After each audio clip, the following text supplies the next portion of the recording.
Kedelai merupakan jenis kacang-kacangan yang penting dan telah lama dikenal oleh masyarakat Indonesia. Biji kedelai memiliki kandungan protein yang tinggi dan juga kaya akan lemak, vitamin, dan mineral. Sebagai sumber protein nabati yang penting dalam masyarakat, kedelai banyak dikonsumsi dan diolah menjadi berbagai bentuk produk olahan seperti tempe, tahu, kecap, dan tauco.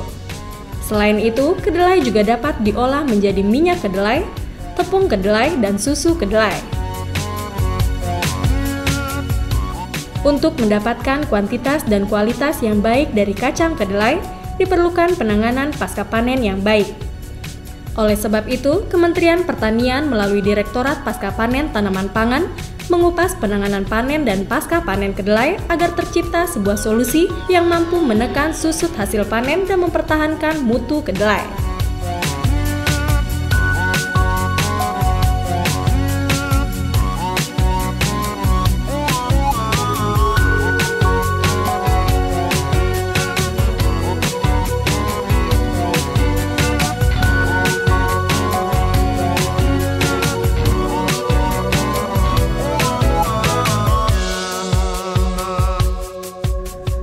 Penentuan saat panen merupakan tahap awal yang sangat penting dari seluruh rangkaian kegiatan penanganan panen dan pasca panen kedelai karena berpengaruh terhadap kuantitas dan kualitas hasil panen. Kedelai dapat dipanen pada usia 76 hingga 95 hari setelah ditanam tergantung varietas. Hal itu ditandai dengan daun yang sudah menguning dan mulai rontok, batang yang mengering, polong berwarna kuning kecoklatan, dan kulitnya mudah dikupas. Penentuan panen kedelai juga dapat dilakukan dengan mengukur kadar air kedelai. Kadar air kedelai dapat diukur dengan menggunakan alat pengukur kadar air yang disebut moisture tester.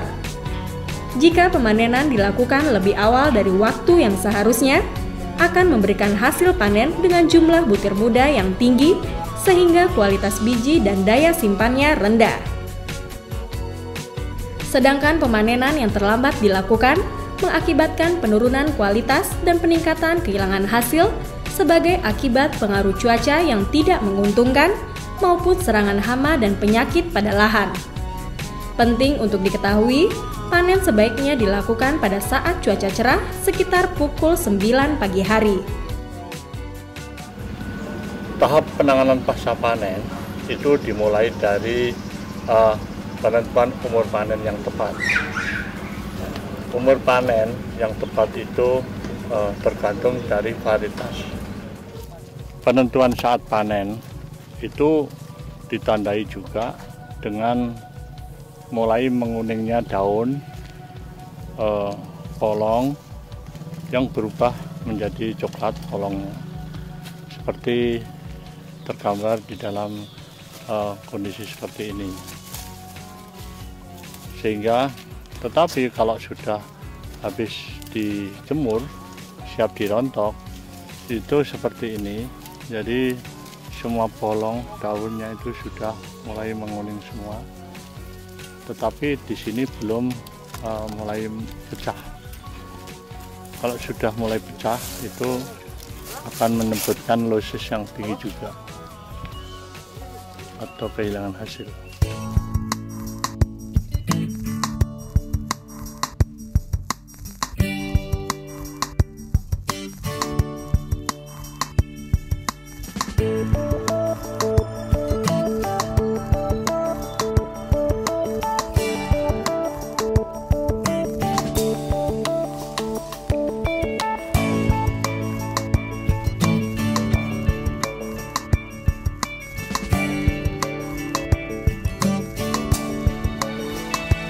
Proses pemanenan dapat dilakukan dengan memotong pangkal batang.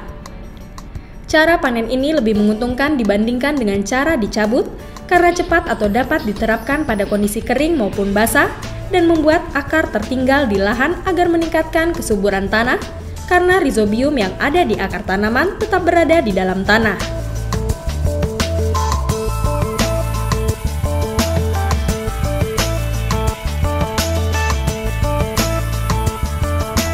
Alat panen yang biasanya digunakan adalah sabit yang cukup tajam, sehingga tidak terlalu banyak menimbulkan goncangan. Di samping itu, dengan alat panen yang tajam, pekerjaan bisa dilakukan dengan cepat dan jumlah buah yang rontok akibat goncangan bisa ditekan.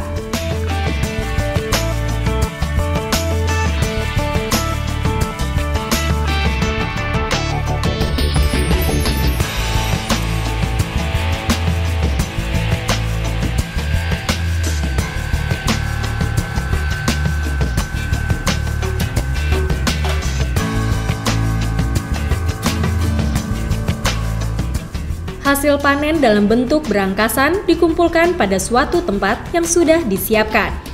Penumpukan dan pengumpulan merupakan tahap penanganan pasca panen setelah kedelai dipanen. Ketidaktepatan dalam penumpukan dan pengumpulan kedelai dapat mengakibatkan kehilangan hasil yang cukup tinggi. Untuk menghindari atau mengurangi terjadinya kehilangan hasil saat panen, sebaiknya pada waktu penumpukan sementara dan pengangkutan menggunakan alas plastik, sehingga polong dan biji kedelai yang rontok dan tercecer dapat tertampung di alas tersebut.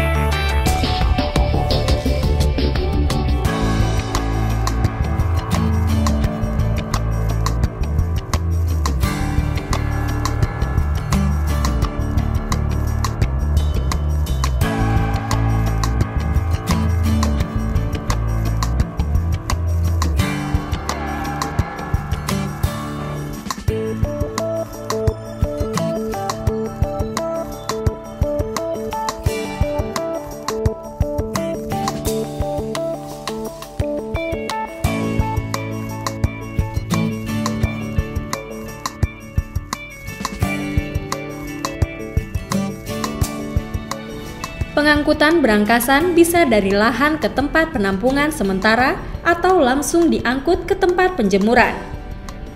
Pengangkutan dapat dilakukan dengan menggunakan alat angkut seperti gerobak, mobil bak atau sepeda motor khusus pengangkut. Pada saat pengangkutan berangkasan, pastikan diangkut menggunakan karung agar polong atau biji kedelai tidak mudah tercecer atau jatuh saat diangkut. Dengan demikian, susut hasil dapat ditekan seminimal mungkin.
Berangkasan yang sudah diangkut selanjutnya siap dikeringkan. Seluruh hasil panen segera dijemur dan tidak ditunda terlalu lama. Dalam proses pengeringan ini dapat dilakukan dengan dua cara, yaitu secara alami dan menggunakan mesin pengering. Pengeringan secara alami yaitu berangkasan dijemur langsung di bawah sinar matahari. Pada saat menjemur berangkasan, sebaiknya menggunakan alas, seperti lantai semen, tikar, anyaman bambu, atau menggunakan alas plastik.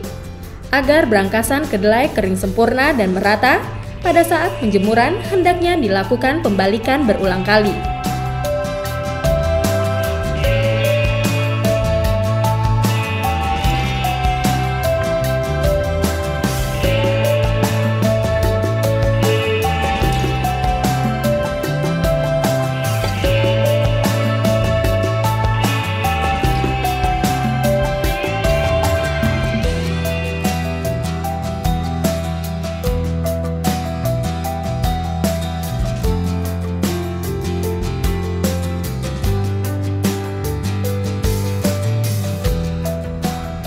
Selain dengan menjemur, pengeringan berangkasan juga bisa dengan menggunakan mesin pengering. Pengering dengan mesin pengering ini berbentuk tipe bak yang sumber panasnya dari tungku sekam biomasa.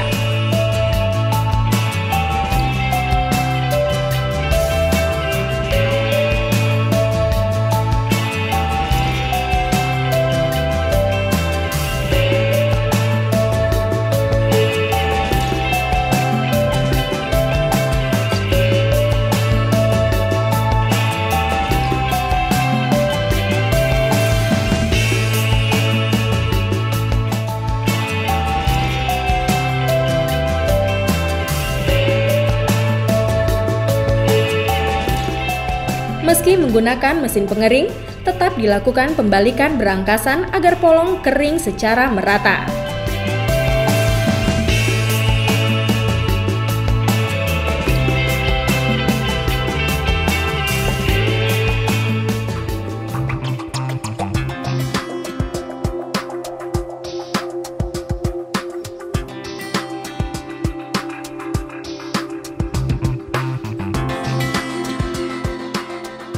Setelah berangkasan kering, maka langkah selanjutnya adalah perontokan.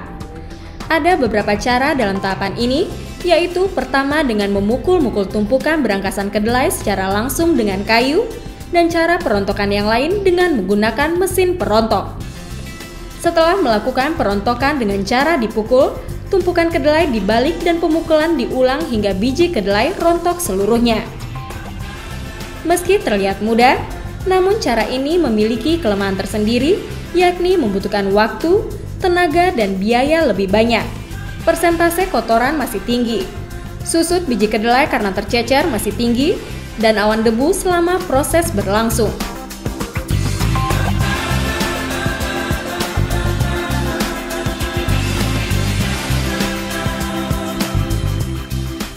Berbeda dengan perontokan dengan cara dipukul, perontokan dengan mesin perontok lebih menghemat tenaga, biaya, serta mengurangi susut biji kedelai yang tercecer dan rusak. Bahkan pengoperasian mesin perontok cukup praktis. Setelah mesin dinyalakan, berangkasan kemudian dimasukkan. Dan secara otomatis, biji kedelai akan terpisah dengan kulit polong dan batang.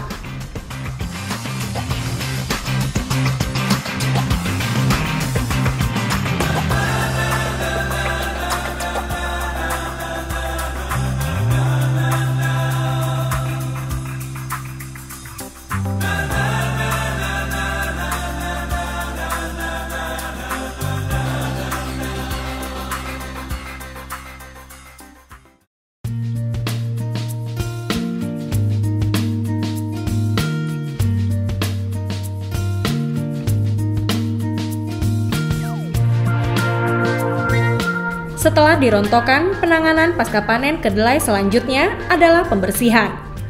Pembersihan biji kedelai dilakukan dengan cara menampi. Biji yang terpisah kemudian ditampi agar terpisah dari kotoran-kotoran lainnya. Perlu diingat, pada saat pembersihan biji kedelai dari sisa polong dan daun, jangan lupa untuk memisahkan atau membuang biji yang rusak, dan jangan lupa untuk memunguti biji kedelai yang tertinggal di sampah berangkasan dari sisa perontokan pembersihan biji kedelai yang dilakukan dengan cara menampi.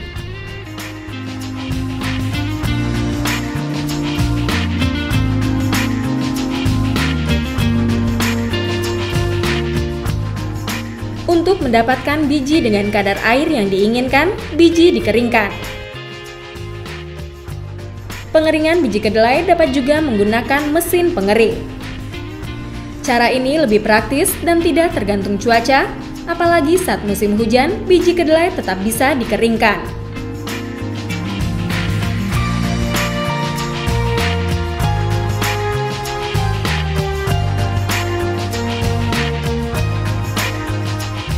Pastikan kadar air biji kedelai pada kisaran 9 hingga 12%.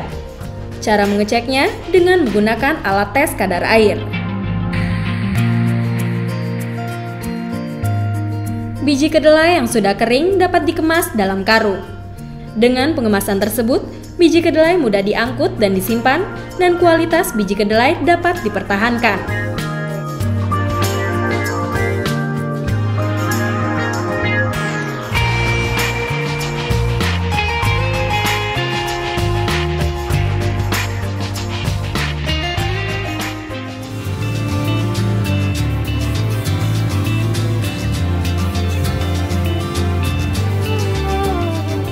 Pelaksanaan penyimpanan kedelai dapat dilakukan dengan cara menyimpan karung yang berisi biji kedelai ke dalam gudang penyimpanan dengan suhu kamar. Penyimpanan seperti ini dapat mempertahankan mutu biji kedelai. Dalam pelaksanaan penyimpanan dapat berfungsi menghambat pengaruh kondisi lingkungan seperti suhu dan kelembapan, serta mengurangi tersedianya oksigen, kontaminasi hama, kutu, jamur, bakteri, dan kotoran. Jika kadar air biji kacang kedelai dapat dipertahankan, maka kerusakan dapat diperkecil karena hama, penyakit, dan cendawan tidak dapat berkembang sehingga kualitas biji kacang kedelai tetap baik.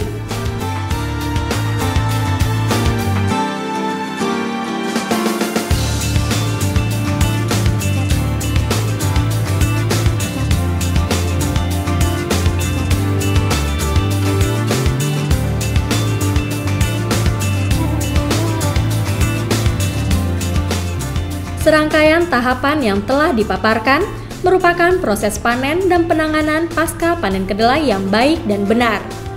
Dengan demikian, diharapkan akan memberikan dampak pada peningkatan mutu dan kualitas biji kedelai yang dihasilkan, susutnya pun akan minimal.